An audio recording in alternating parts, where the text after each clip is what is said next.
Vamos a leer el salmo que nos corresponde el día de hoy. En este domingo nos corresponde el salmo 125. Abran sus Biblias, por favor, en el salmo 125. El hermano Andrés, pero mayor conocido como Andresito, nos va a ayudar con la lectura del salmo. ¿Tienen todos listos el salmo? ¿Amén? Ok. El Señor protege a su pueblo. Los que confían en el Señor son como el monte Sión, que es inconmovible, que permanece para siempre. Como los montes rodean a Jerusalén, así el Señor rodea a su pueblo desde ahora y para siempre. Pues el centro de la impiedad no descansará sobre la tierra de los justos, para que los justos no extiendan sus manos para hacer el mal. Haz bien, Señor, a los buenos y a los rectos de corazón, pero a los que se desvían por sus caminos torcidos, el Señor los llevará con los que hacen iniquidad. Paz sobre Israel. Amén. Se leyó la palabra de Dios para el pueblo de Dios. Amén. Abran sus Biblias, por favor, hermanos, en Gálatas. Vamos a continuar en nuestro estudio en la carta a los Gálatas, capítulo 2. Hoy vamos a estudiar los versículos del 11 al 21 y como hemos visto durante las últimas semanas, Pablo ha estado transmitiendo a los Gálatas ciertos eventos que ocurrieron anteriormente, ¿sí? Primero Pablo describió su conversión y su antigua manera de vivir al judaísmo. Yo quiero que a medida que hacemos esta introducción, ustedes también vayan devolviendo el cassette, como decimos, y vayan recordando, si logran recordar. Además de esto, luego Pablo habló de su llamado a predicar a Cristo entre los gentiles. Nosotros hablábamos, también lo estudiábamos en la reunión de grupo el día viernes sobre los gentiles, y entonces Pablo describió cómo se reunió con los apóstoles en Jerusalén y les presentó el evangelio que predica, ¿sí? Había una gran necesidad de Pablo de defender el evangelio, y no solamente defenderlo, sino definirlo, porque se estaba desviando. Y lo que aprendimos de todo eso es que Pablo y los otros apóstoles tienen el mismo evangelio, no se estaban contradiciendo, y que ellos están de acuerdo de todo corazón con el ministerio de Pablo. Hoy Pablo va a describir algo bastante difícil que ocurrió en este momento y que lo vamos a estudiar hoy en el día de hoy. Pedro vendrá a la iglesia en Antioquía, Siria. Pedro va a visitar a Antioquía y Pedro actuará hipócritamente, el apóstol Pedro, ¿no? Y hoy vamos a ver la actuación de estos dos grandes apóstoles, el apóstol Pedro y el apóstol Pablo, pero Pedro, digamos que va a actuar de una manera hipócrita y causará una gran cantidad de problemas, divisiones, y Pablo tendrá que confrontar a Pedro, un apóstol, a otro apóstol, imagínense en la escena, y recordarle la verdad. Pablo tendría que recordarle la verdad a Pedro, ese apóstol Pedro que convivió con Cristo, adquirió de Cristo, creció con Cristo. Pablo tuvo que confrontarlo. Y esto es lo que leemos, vamos a leer el día de hoy. Ya todos tienen sus Biblias listas en Gálatas 2, 11, 21. Amén. Entonces vamos a leerlo. Vamos a leer la palabra del Señor. El título que tengo acá en mi Biblia dice: Judíos y gentiles justificados por la fe. Ese es el título que tengo aquí en mi Biblia. Creo que en tu Biblia también tienen un título similar. Y empezamos en el versículo 11. Pero cuando Pedro vino a Antioquía, me opuse a él cara a cara. ¿Sí? Ahí ya estamos hablando de esa confrontación. Porque él era digno de ser censurado. Porque antes de venir algunos de parte de Jacobo, él comía con los gentiles, pero cuando aquellos vinieron, Pedro empezó a retraerse y a apartarse, porque temía a los de la circuncisión, y el resto de los judíos se le unió en su hipocresía, de tal manera que aún Bernabé fue arrastrado por la hipocresía de ellos. Pero cuando vi que no andaban con rectitud en cuanto a la verdad del evangelio, dije a Pedro delante de todos: si tú, siendo judío, vives como los gentiles y no como los judíos, ¿por qué obligas a los gentiles a vivir como judíos? Nosotros somos judíos de nacimiento y no pecadores de entre los gentiles. Sin embargo, sabiendo que el hombre no es justificado por las obras de la ley, sino mediante la fe en Cristo Jesús, también nosotros hemos creído en Cristo Jesús, para que seamos justificados por la fe en Cristo y no por las obras de la ley, puesto que por las obras de la ley nadie será justificado. Pero si buscando ser justificados en Cristo, también nosotros hemos sido hallados pecadores, ¿es Cristo entonces ministro de pecado?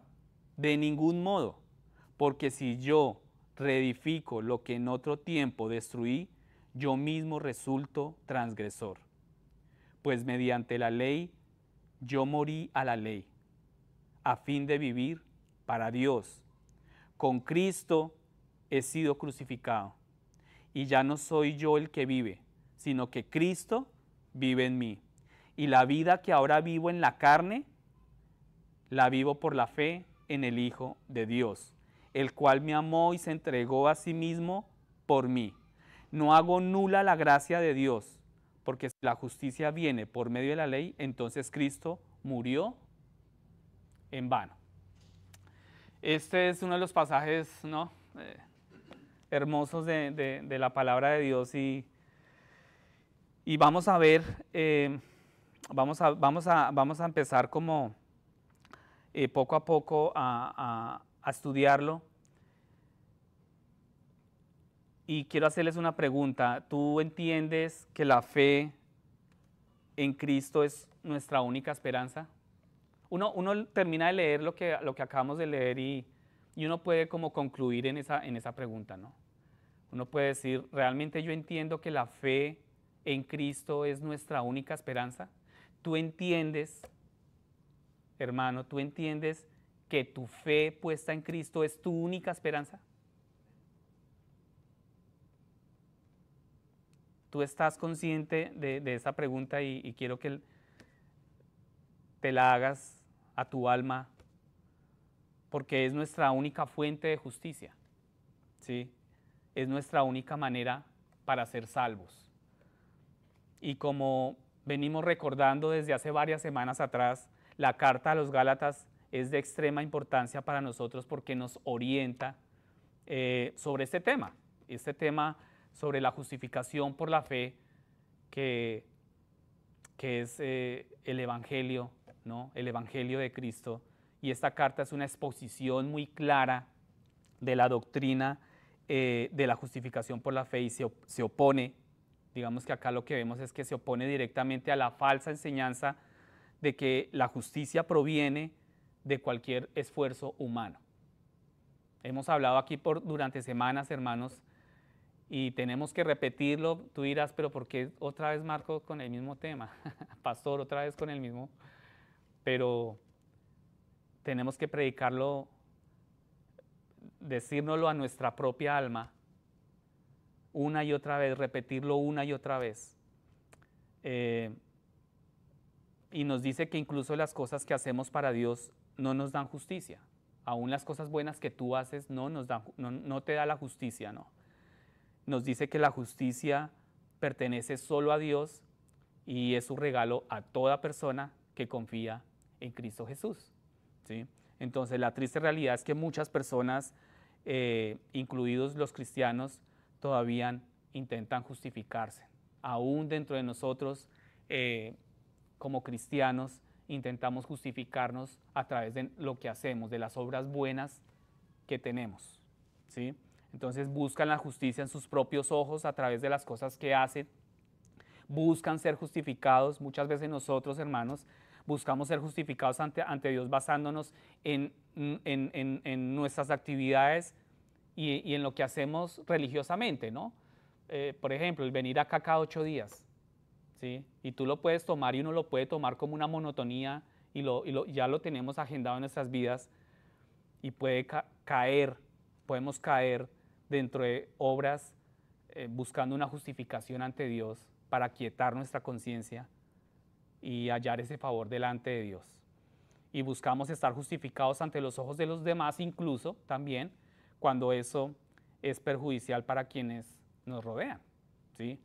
Y eso es lo que hace que billones de personas religiosas en este momento, en este mismo momento, hermanos, hay billones de personas religiosas donde la enorme mayoría de la humanidad, bajo una religión, permanece todavía en condenación a pesar de la oferta gratuita de parte de nuestro Dios. A pesar de que Dios ofrece gratuitamente, ¿no? Una oferta de salvación, el hombre se rehúsa a tomarla y quiere obtener la salvación por sus medios. La rechaza. El hombre la rechaza. Vayamos al versículo 11. Miremos el versículo 11 y vemos que incluso el gran apóstol Pedro cayó en esa trampa y tuvo que ser sacado de ella, ¿sí? El gran apóstol, ¿no? Vamos a ver entonces que en el versículo 11 vemos cómo sucedió esto y aprendemos que Pedro hizo una visita. Vemos aquí, ustedes lo ven también ahí, Pedro hizo una visita a la iglesia de Antioquía. Esta es la iglesia en Antioquía, Siria, que está a unas 300 millas al noroeste de Jerusalén, y es la iglesia donde Pablo y Bernabé han estado trabajando juntos durante muchos, muchos años, ¿sí? Bernabé, que ustedes ya lo escucharon en lo que leímos, ténganlo presente porque pues Bernabé también va a ser protagonista más adelante. Entonces es la iglesia donde Pablo y Bernabé han estado trabajando juntos durante varios años, y de inmediato vemos que esta visita tomó un giro negativo porque Pablo tuvo que oponerse cara a cara, tuvo que enfrentar a Pedro, es decir, tuvo que confrontarlo cara a cara, y nos damos cuenta inmediatamente acá que lo que hizo Pedro estuvo muy mal porque Pablo usa un lenguaje bastante fuerte sobre Pedro. Dice, él fue condenado. Usó un lenguaje contra un apóstol, ¿no? El apóstol Pedro, él fue condenado, porque era de condenar, ¿sí? Condenado es el mismo tipo de lenguaje que la Biblia usa para describir al pecador que se presenta ante Dios sin el beneficio de la fe en Cristo. Es aquel que se presenta ante Dios sin Cristo. Entonces podemos ver la magnitud de las palabras de Pablo, y esto significa que usted ha sido declarado culpable en un tribunal de justicia y ha sido sentenciado a ser castigado por su crimen, ¿sí? El ser condenado. Y aquí Pablo usa esta misma palabra, lo usa más en el sentido de que Pedro estaba claramente equivocado. Entonces vamos a ver en el transcurso de la exposición de la palabra de Dios en qué se equivocó Pedro, ¿sí? ¿Por qué se equivocó Pedro? Pasemos al versículo 12. Pasen conmigo al versículo 12. El versículo 12 responde a estas preguntas y vemos que aquí, sin embargo, cuando estos hombres llegaron, dice, porque antes de venir algunos de parte de Jacobo, Pedro comía con los gentiles. Entonces, cuando estos hombres llegaron a Antioquía, Pedro empezó a retraerse, ¿sí? Aquí está subrayado, dice que él empezó a retraerse y apartarse. Pedro empezó a tener como este accionar de él, ¿no? Esta actitud de Pedro a retraerse, a apartarse porque temía a los de la circuncisión. Entonces sabemos que cuando la iglesia primitiva se reunía para el culto, comían juntos antes de la comunión y lo llamaban una fiesta de amor, ¿sí? Digamos que para el judío el tema de la comunión, de la comida, alrededor de la comida, no era poca cosa, era muy importante para ellos. Y la comunión celebra el amor de Cristo por nosotros, esa comunión, ese compartir, demostrando cuando Jesús fue a la cruz por nuestros pecados. La noche antes de que Jesús hiciera eso, tomó el pan y dijo, este es mi cuerpo, que por vosotros es partido. Luego tomó la copa y dijo, ese es el nuevo pacto en mi sangre que por vosotros es derramado. ¿Sí recuerdan? Entonces también Jesús nos dijo, cada vez que hagáis esto, hacedlo en memoria de mí, y esto fue lo que hicieron los primeros cristianos. Ellos se reunían y tenían esta comunión, ¿no? Y era muy importante, era una fiesta, la fiesta de amor, y lo llamaban así. De la misma manera acá vemos que así como nosotros tenemos nuestra reunión, ¿no? Los viernes, y muchas veces a pesar del cansancio y demás, sacamos el tiempo y hemos estado todos acá y compartimos. Estas iglesias también tendrían también una clase de reunión de comida, y se reunían, y cada persona que pudiera traer algo de comida lo iba a hacer. Si no podía traer nada, si no podía traer mucho, pues digamos que no había problema. Las personas que pudieran traer más, pues lo harían, y de la misma forma que nuestras comidas funcionaron en esa situación, y estamos seguros de que ellos también pues lo hacían así, se reunían en función de esto. Entonces, aquí vemos que la iglesia en Antioquía tenían judíos que habían llegado a la fe en Cristo y gentiles que habían llegado también a la fe en Cristo. Recuerden que los gentiles son personas no judías, ¿cierto? Eso lo tenemos claro. Entonces, todos traerían comida, todos comerían juntos, y Pedro comía habitualmente con ellos. Pero cuando estos hombres vinieron de parte de Jacobo, el comportamiento de Pedro automáticamente cambió, ¿sí? Entonces alguien de aquí se podría preguntar, ¿pero por qué cambió Pedro? ¿Sí? El apóstol Pedro, que tenía firme su convicción, evangelizando y proclamando la palabra del Señor, vemos que acá estos hombres vinieron de parte, dice la palabra que acá que vinieron de parte de Santiago, y esto significa lo que no significa necesariamente que Santiago los envió, sino que aunque pudo haberlo hecho, lo más probable es que vinieron de la iglesia de Jerusalén, donde Santiago era pastor principal. Entonces estos hombres eran del grupo de la circuncisión, ¿sí? Y lo que significa que todavía practicaban las leyes alimentarias del antiguo pacto y creían que todos los cristianos también debían comer de esa manera, con ciertas leyes alimentarias, ¿sí? Leyes de los judíos que tenían ellos. Y dentro de las leyes de Moisés hay ciertas leyes alimentarias que imponen restricciones sobre lo que una persona judía puede comer y no puede comer, ¿sí? Entonces los gentiles no tienen ninguna restricción, los gentiles ellos no tenían ninguna restricción sobre lo que pueden comer, pero bajo el antiguo pacto a los judíos no se les permitía comer cosas como cerdo, camarones, cierto tipo de aves y otros alimentos específicos, ¿sí? Habían ciertas restricciones ahí. Entonces, como estudiábamos la semana pasada, los apóstoles fueron muy claros en su decisión de que esas restricciones fueran eliminadas por Cristo, ¿sí? Tanto para los judíos como para los no gentiles que llegan a la fe en Cristo. Tanto para un grupo como para el otro que confían en Cristo, eso tenía que ser eliminado. Esas restricciones fueron eliminadas con la llegada de Cristo. Sin embargo, los hombres del grupo de la circuncisión, de este grupo que llegó ahí en ese momento, creían que era pecado comer la comida de los gentiles, ¿sí? Y creían que era pecado incluso sentarse con ellos, ¿sí? Entonces, lo que sucedió aquí es esto. Estos hombres llegaron a Antioquía. Entonces, haz tú la escena ahí en tu mente. Estos hombres llegaron a Antioquía, miraron la comida en la mesa y dijeron, eso no es para mí, ¿sí? Un lugar de simplemente, en lugar de pronto de simplemente elegir el pollo o la comida que hubiese ahí, hummus, ¿sí? El pastor colocó aquí el hummus. ¿Alguien conoce aquí el hummus? ¿Sí conocen el hummus? Eso es como garbanzo, ¿no? Garbanzo, ¿no? Como en crema, como, sí, el hummus.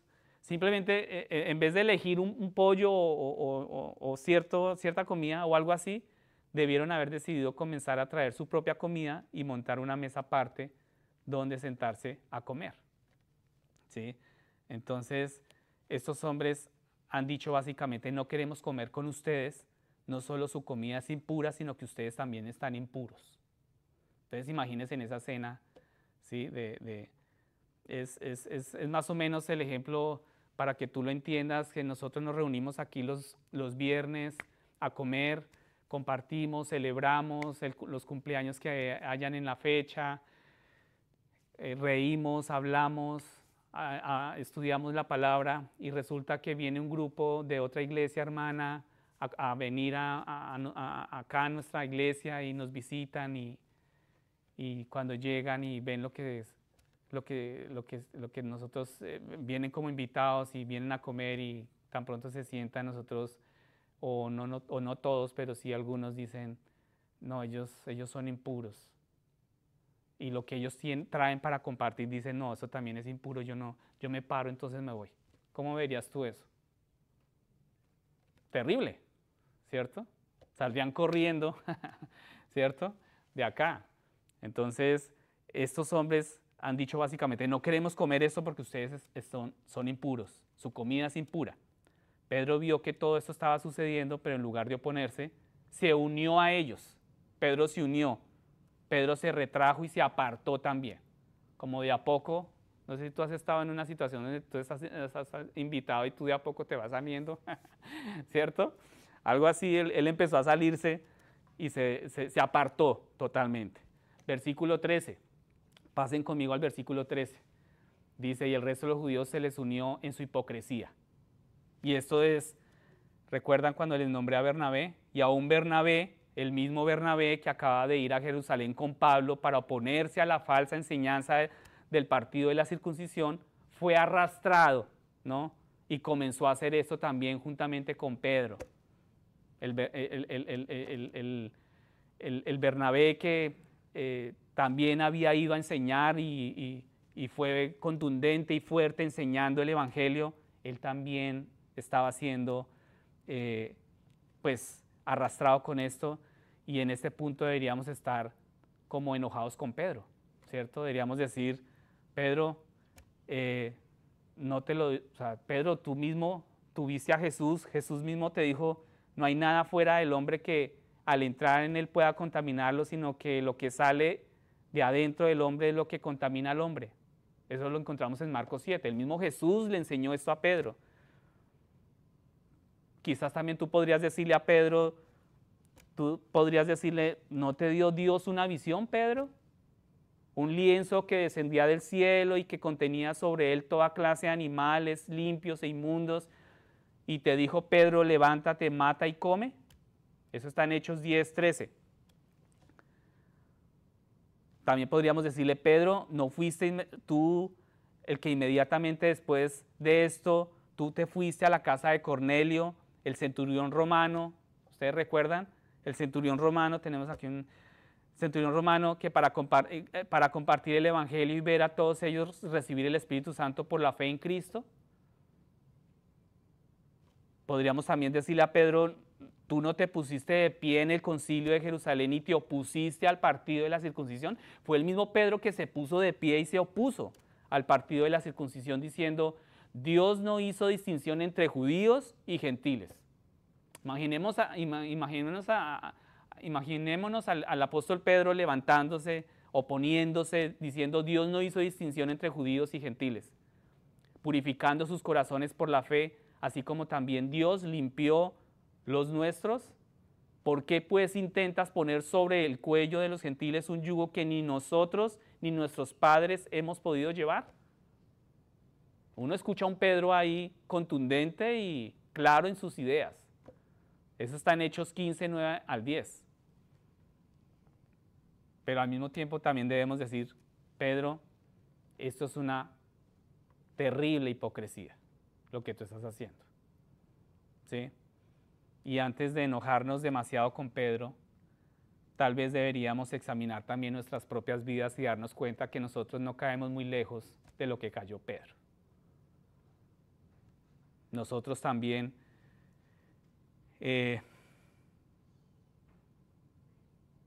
a través del temor, ese temor nos lleva a quebrantar esa lealtad a Dios, a fallarle a Dios, ¿sí?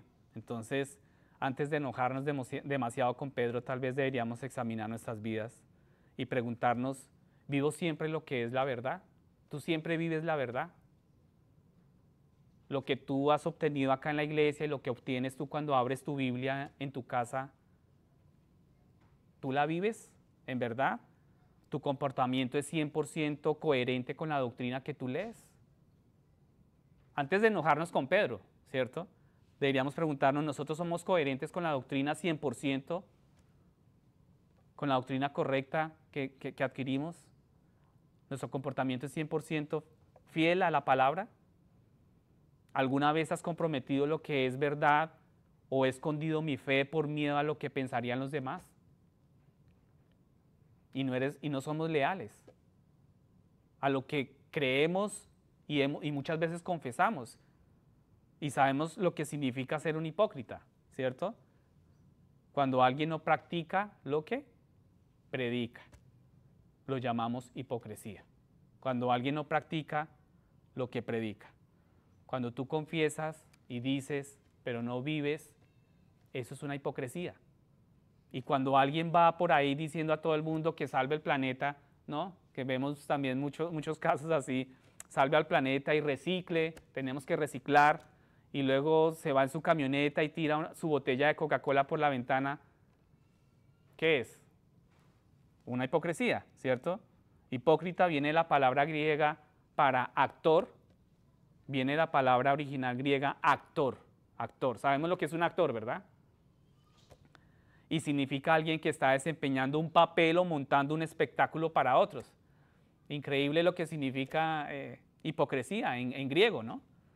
Es un actor desempeñando un papel y montando un espectáculo para otros. Eso es un hipócrita. Desafortunadamente Pedro no es muy diferente de muchos de nosotros y responder al miedo no era nada nuevo en la vida de Pedro. Recordemos que él es recurrente, Pedro es recurrente y tenía estos bajonazos, ¿no? Fruto del miedo, del temor. Recordemos que bajó de la barca al mar de Galilea y caminó sobre las aguas, el mismo Pedro, y caminó sobre las aguas hacia Jesús, pero ¿qué tuvo? Miedo, tuvo temor y se hundió y tuvo que ser rescatado por Jesús. En el cenáculo, Pedro lo declaró. Pedro era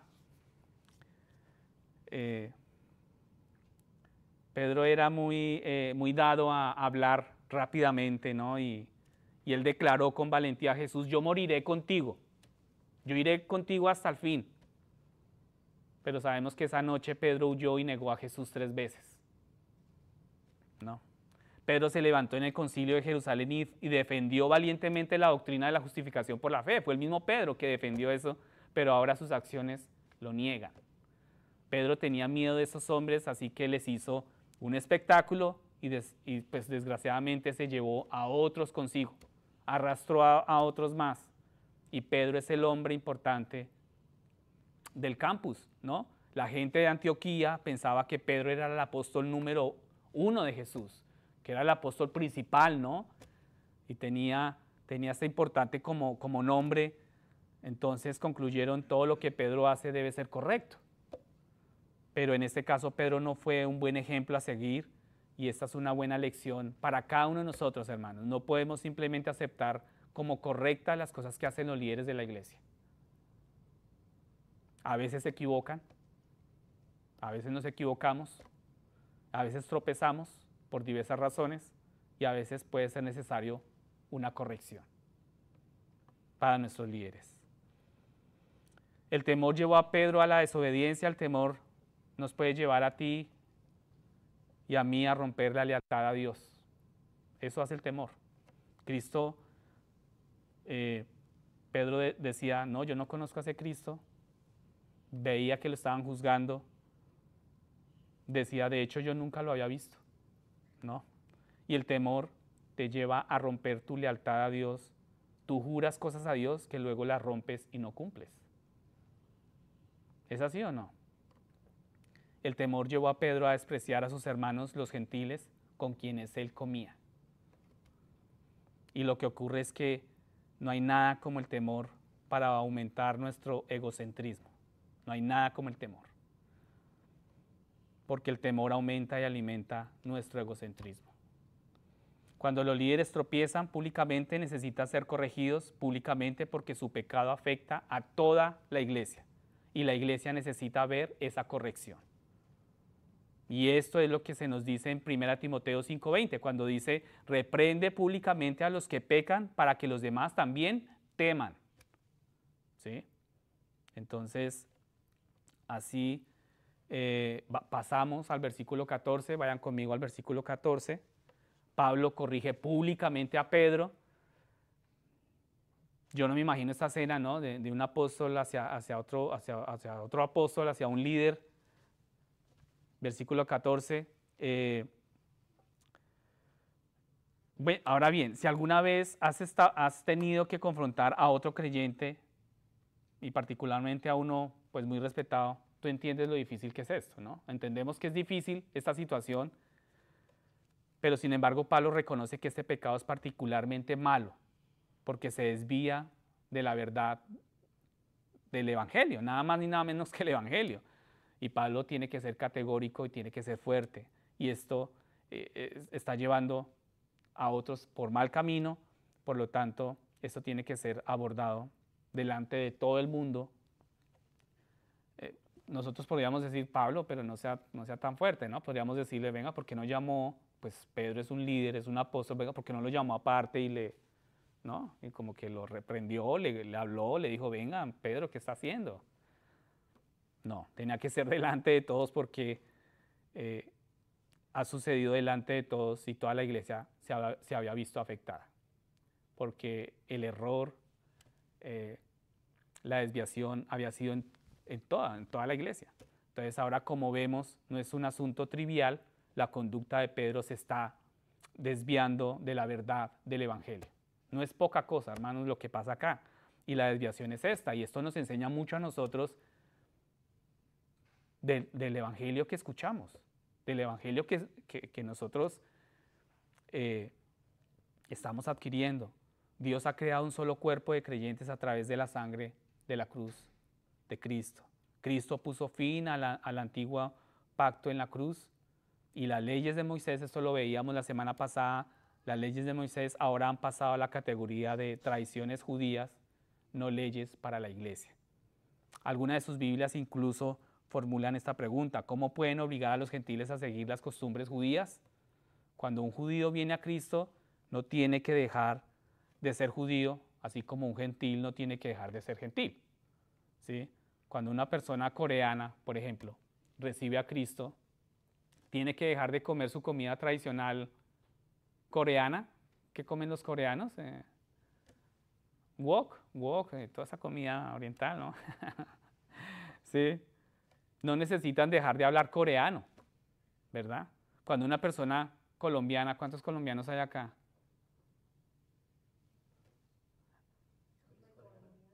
Colombianos, ¿cuántos colombianos? Andresito no es colombiano ya. Cuando una persona colombiana llega a Cristo, no tiene que dejar de comer chicharrón y bandeja paisa, ¿no? ¿Cierto? Nosotros no tenemos que dejar de comer eso y comenzar a hablar en hebreo. Cuando un colombiano llega a Cristo, no tiene que dejar de hacer esas cosas. O ¿cuántos mexicanos hay acá? Levanten la mano los mexicanos. Que viva México, ¿cierto? Toñito allá ahí. ¿Cierto? Cuando un mexicano recibe a Cristo, no tiene que dejar comer sus gloriosos y famosos tacos. ¿Cierto?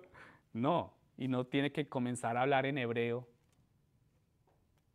Cuando un judío viene a Cristo, todavía puede comer comida kosher y hacer otras cosas judías, pero estas ahora se han convertido en preferencias culturales. ¿Sí? El Nuevo Testamento utiliza consistentemente el lenguaje de costumbres judías y tradiciones judías para referirse a las prácticas de las leyes de Moisés. Y esto nos muestra cómo la iglesia debe ver estas cosas. Cuando alguna preferencia interfiere con la unidad de la iglesia o se vuelve perjudicial para su hermano cristiano, esa práctica debe ser abandonada. Hechos 15:9 nos dice claramente, Dios no hizo distinción entre judío y griego, sino que purificó nuestros corazones por la fe. Dios no hizo distinción. Eso tenemos que tenerlo muy claro, hermanos. Sin embargo, Pedro está haciendo una distinción. Es que este es el tema, este es el punto acá. Pedro está haciendo una distinción entre judíos y gentiles y el comportamiento de Pedro está dividiendo a la iglesia.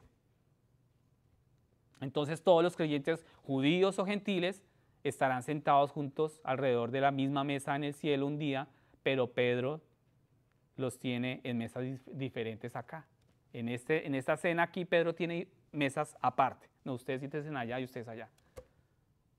Entonces Pablo se levanta y le pregunta a Pedro, si tú, siendo judío, vives como gentil, ¿cómo puedes obligar a los gentiles a vivir como un judío? Pablo fue categórico y en otras palabras está diciendo, Pedro, tú eres judío, pero has vivido como un gentil hasta que llegaron estos hombres.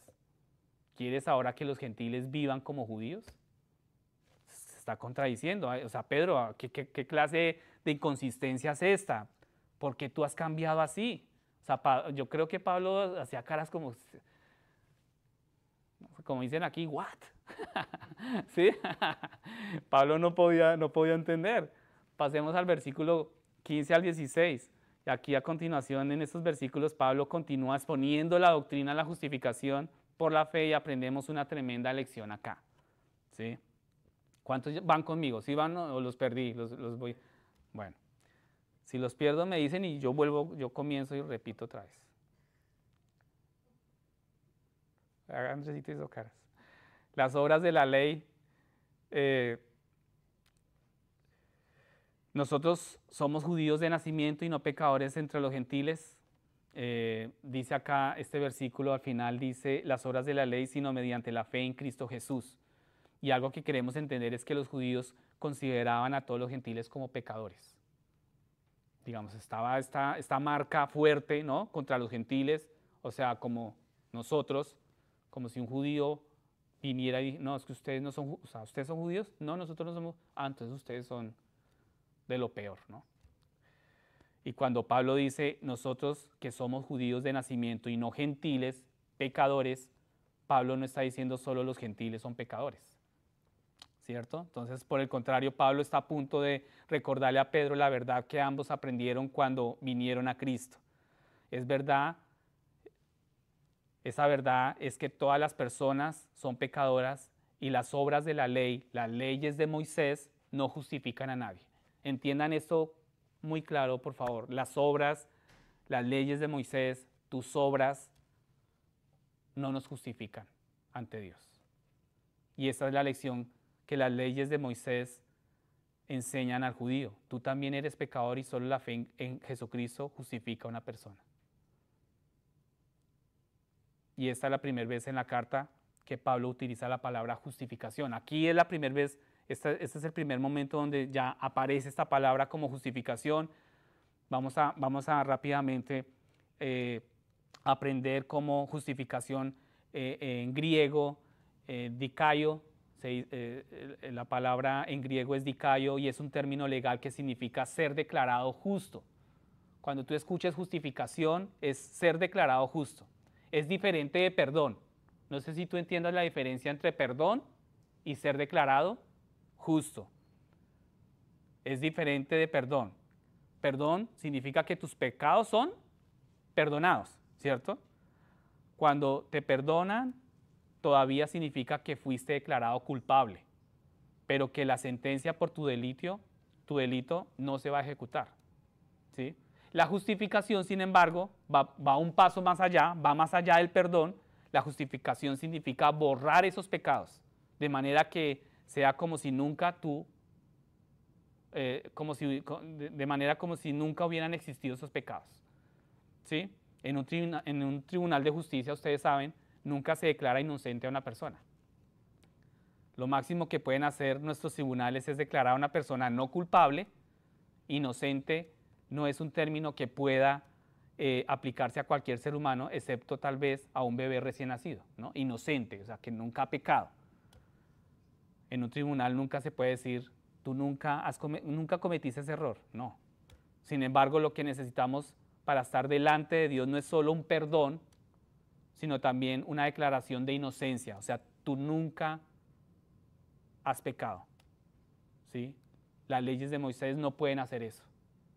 Nuestras obras no pueden hacer eso, pero la fe en Cristo sí puede hacer eso. El judío que viva bajo la ley tenía que confesar, la ley es de Dios, por lo tanto, la ley es buena. Pablo ciertamente lo cree y también Pedro, pero ese mismo judío también tuvo que confesar, la ley sigue mostrándome que soy pecador. Aquel judío tuvo que hacerse la pregunta, ¿cómo podré ser, justificado ante Dios? Entonces tuvo que mirarse a sí mismo y decir, ciertamente no será por las obras de la ley, porque no puedo hacerlas todas, no puedo cumplirlas todas, y me siguen acusando de ser culpable. Entonces lo que Pablo le está diciendo a Pedro es, mira, tú y yo crecimos como judíos. Pedro, desde nuestra concepción hemos observado la ley de Moisés. No éramos paganos que no tuviéramos la ley. Teníamos la ley. A pesar de todos nuestros esfuerzos por cumplir esa ley, ¿cierto? Esta no nos salvó. Ustedes saben cómo era, la semana pasada estudiábamos la vida de Pablo, ¿no? Perseguía a los cristianos y era un hombre que cumplía la ley judía a cabalidad. Era exigente con ella. Pero aquí le está diciendo a Pedro, nunca fuimos justificados por esas obras, por cumplir esa ley. Tú y yo tuvimos que poner nuestra fe en Jesús para ser justificados. Por eso ambos dejamos atrás el judaísmo y confiamos ¿en quién? En Cristo. Eso básicamente es lo que Pablo le está diciendo a Pedro acá. Tremenda confrontación, ¿no? Tremenda verdad en su cara, ¿no? A un apóstol, a un líder. Y ahora queremos aquí recordarles nuevamente que esta no fue la experiencia de todos los judíos. Muchos judíos no vieron lo que la ley les mostraba y por eso pensaron que podían ser justificados por la ley. Y eso es porque no se consideraban pecadores. Y ahí está el gran problema nuestro, hermanos, o de toda la humanidad. Si alguien nos preguntara cuál es el mayor problema del ser humano, el problema fundamental del ser humano es que Dios es santo y por lo tanto es justo. Y que nosotros no somos ni lo uno ni lo otro. No somos y ni tratamos de seguir eso. Ese es el gran problema del ser humano. Entonces este no solo es un problema judío, es un problema humano.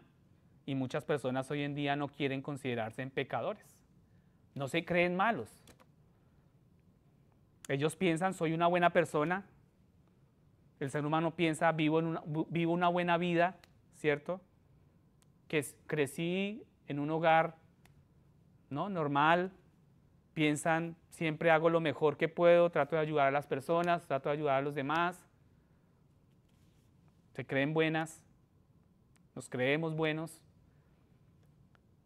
Pero si eliminaras toda religión, seguirías viendo el mismo problema incluso con el ateo que dice, estoy salvando el planeta, un ateo, ¿no? Si tú quitas el tema de la religión, un ateo dice, no, yo estoy salvando el planeta, estoy preservando las ballenas, ¿no? Eso hay cualquier cantidad de obras buenas, ¿no? Piadosas, tú las ves muy piadosas, estoy ayudando a los pobres, que no estamos diciendo aquí que esto sea malo, ¿no? pero creen que viven una vida maravillosa y que no tienen necesidad de nada de Dios porque no son pecadores. El ser humano no se cree pecador y ese es nuestro gran problema.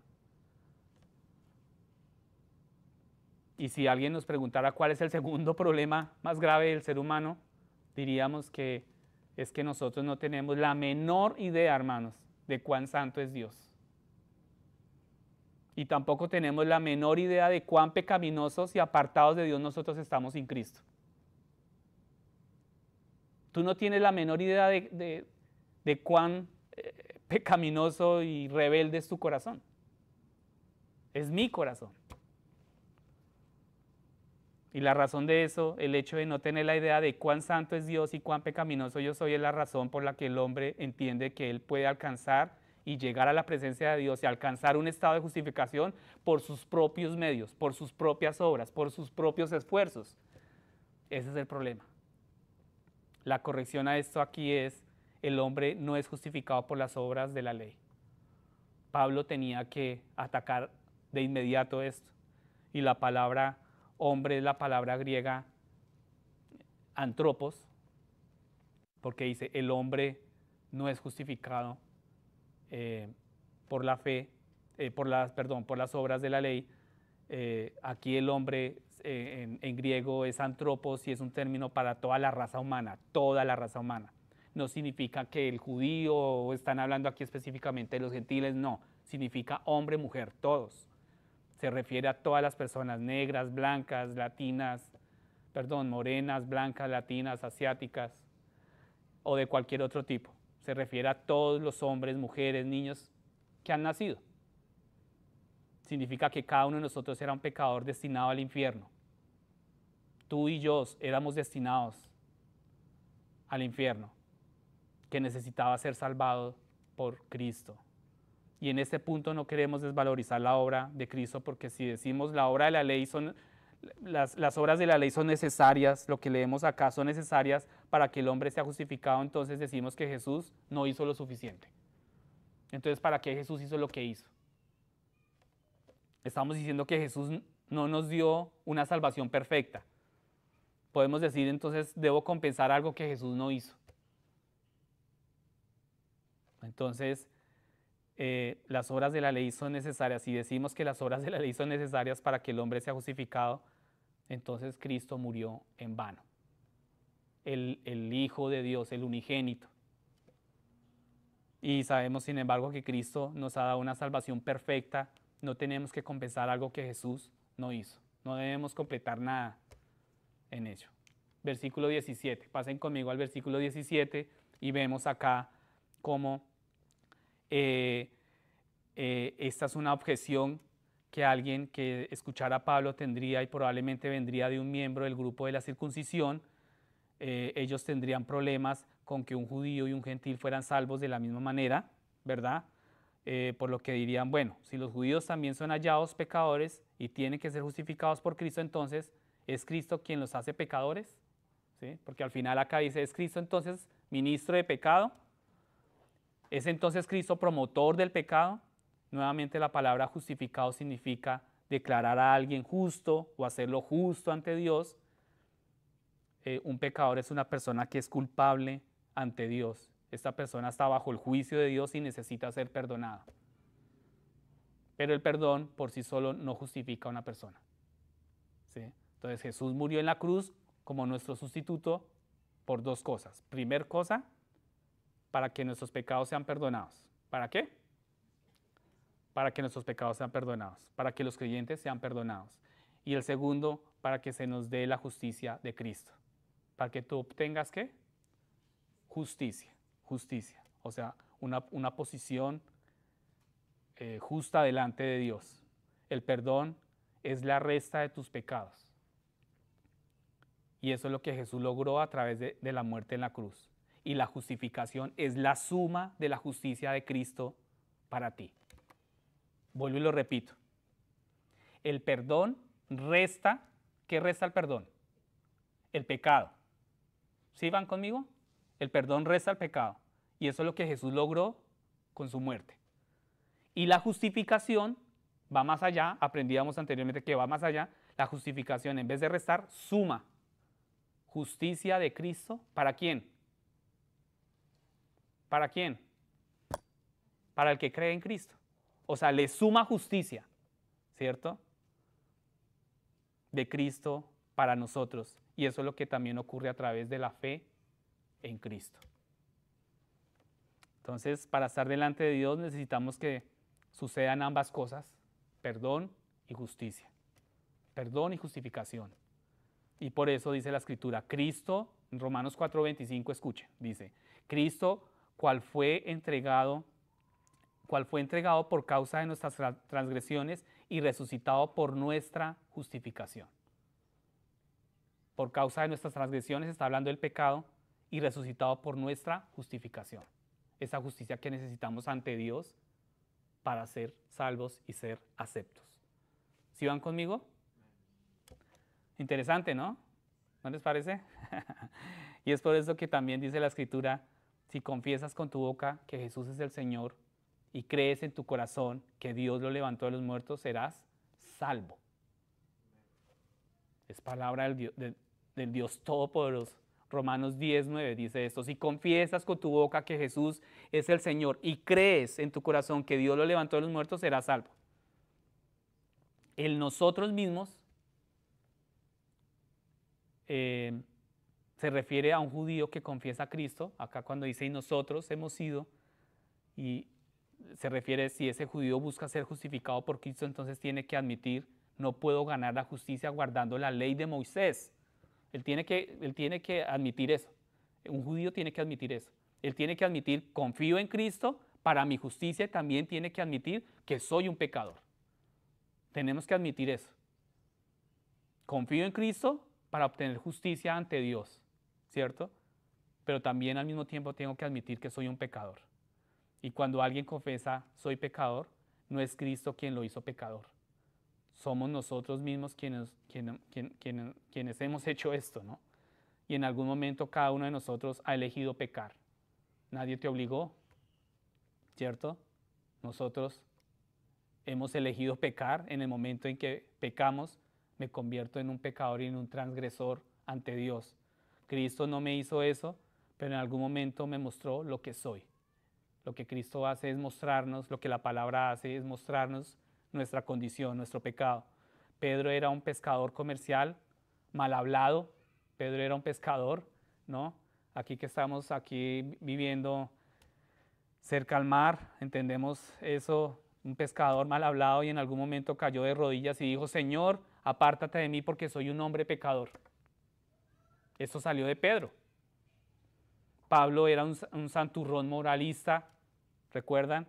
Pero también llegó el momento en que cayó de rodillas ante Cristo, cuando Cristo se le apareció, camino a Damasco. ¿Sí recuerdan? No importa lo bueno o malo que creas que eres, Cristo te mostrará que eres un pecador.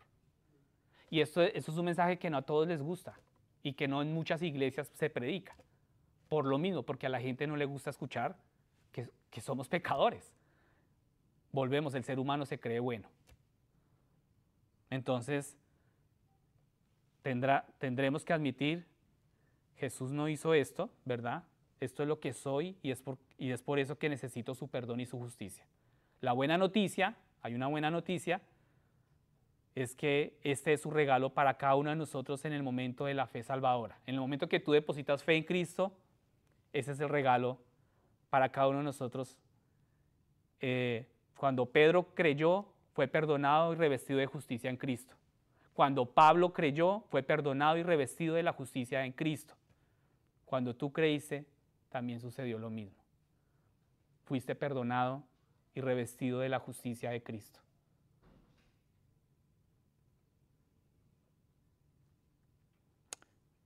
No hiciste nada para ser perdonado y declarado justo. Tú no has hecho nada, excepto que pecar. Solo hemos pecado, nada más, imagínense.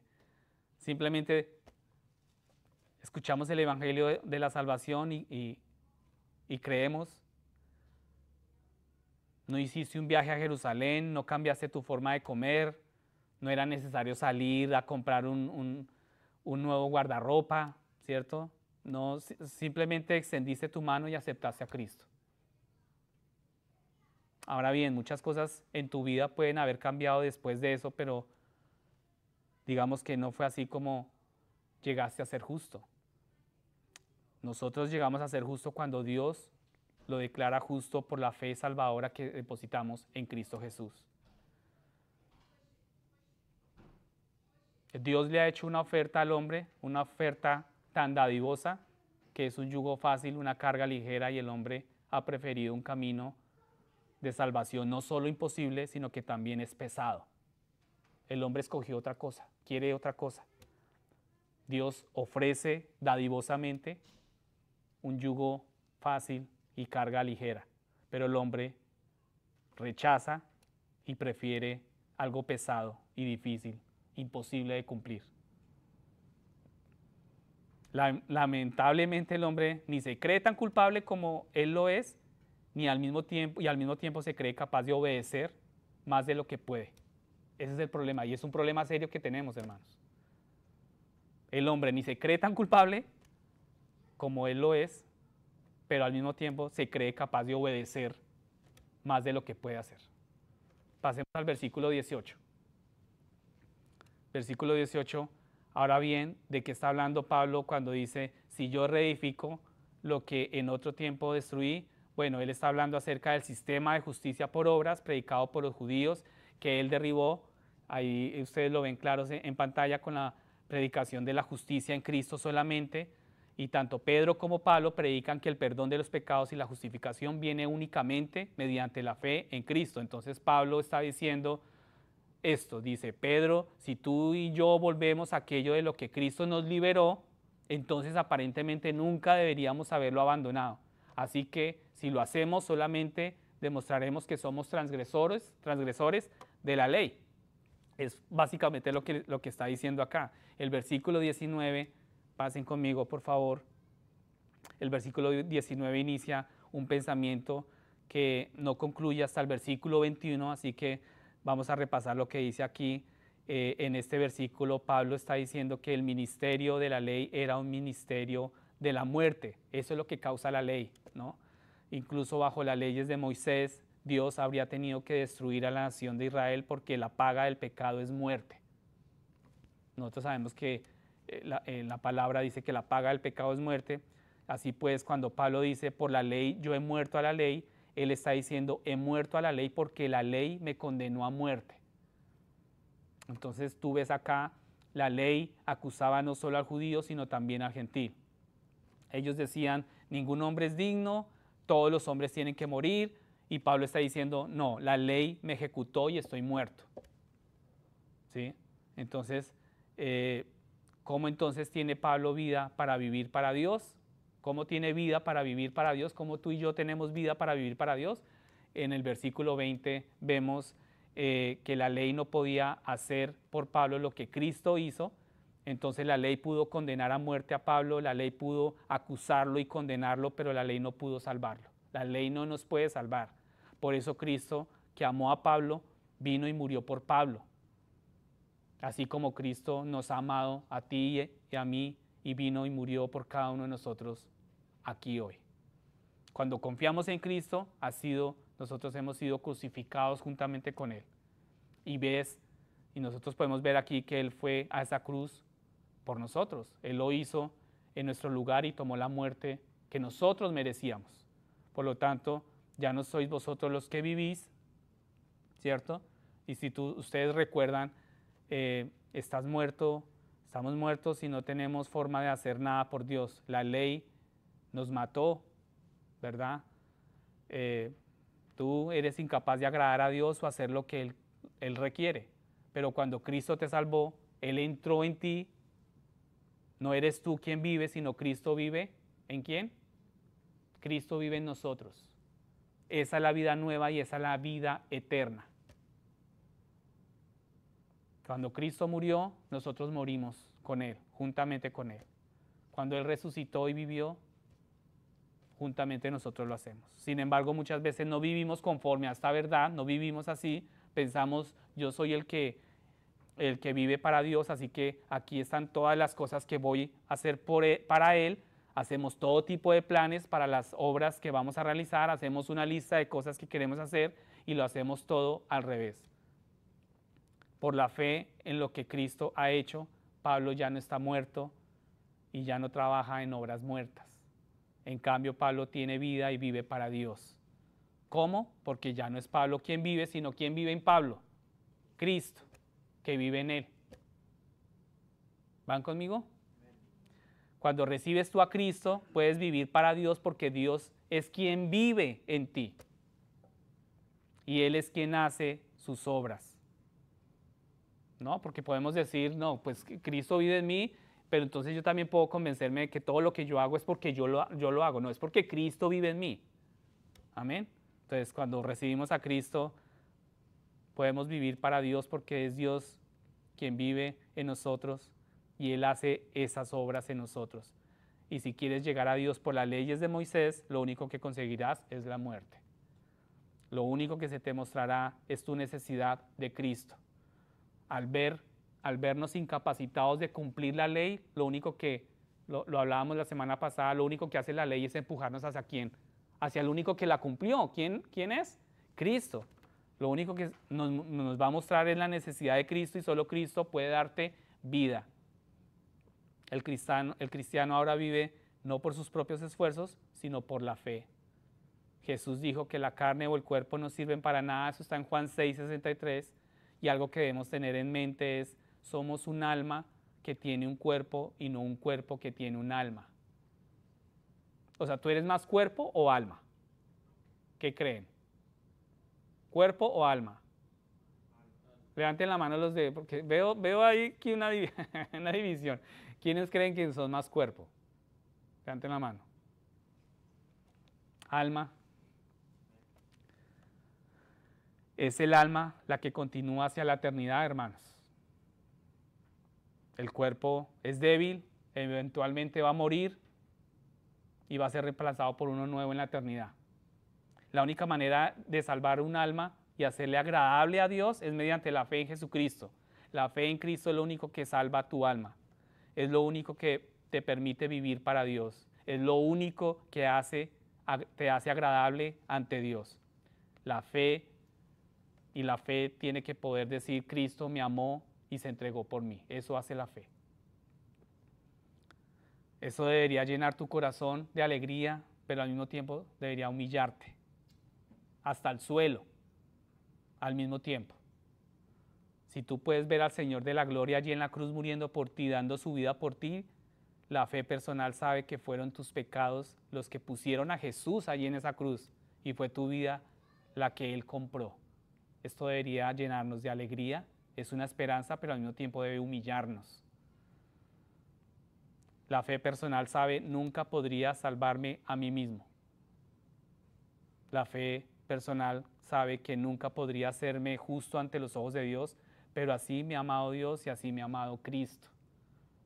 Y finalmente, hermanos, en el versículo 21, el pensamiento claro y muy simple aquí es este: si alguien hubiera podido llegar a ser justo guardando las leyes de Moisés, si cualquiera hubiera podido hacerlo así, entonces la muerte de Cristo fue en vano. Y el punto es, si hubiera habido otra manera de salvar a la gente, Jesús nunca habría venido y dar su vida por nosotros. Para concluir, hermanos, entramos en nuestros puntos de aplicación. Ustedes saben que siempre tenemos estos puntos de aplicación. Primer punto, sencillos para que ustedes recuerden: no hagas divisiones en la iglesia, guardémonos de esas divisiones en la iglesia, fruto de temores, de miedos. Segundo, vivir según el Evangelio. Tenemos que vivir el Evangelio, no solamente tenerlo acá o acá, sino que nuestra vida actúe conforme al Evangelio. Y tercero y último, confía en Cristo que está en ti. Cristo está en ti, Cristo vive y obra en ti. ¿Claro eso? No te apoyes en ti mismo por tu propia justicia, sino apóyate en Cristo y sigue su dirección. Él no os llevará a separaros de vuestros hermanos y hermanas. Él no te llevará a la hipocresía. Él no te alejará de la verdad. Cristo es de hecho el camino, la verdad y la vida. Y nadie viene al Padre sino por Cristo, por Él. Y si estamos aquí hoy, hermanos, si alguien aquí está aquí y no ha aceptado a Cristo, no ha confiado en Cristo, no cree en Cristo, si nunca has confesado, Señor, soy un pecador, si tú nunca has dicho, si tú nunca has sentido o has dicho, necesito tu perdón, no puedo hacer solo,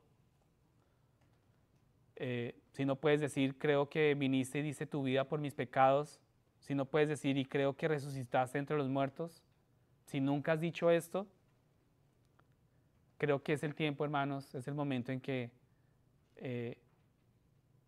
clames al Señor y el Señor que tú le digas, Señor, por favor, entra en mi vida y sálvame. Quiero confiar y creer en ti. Coloquémonos en pie, por favor.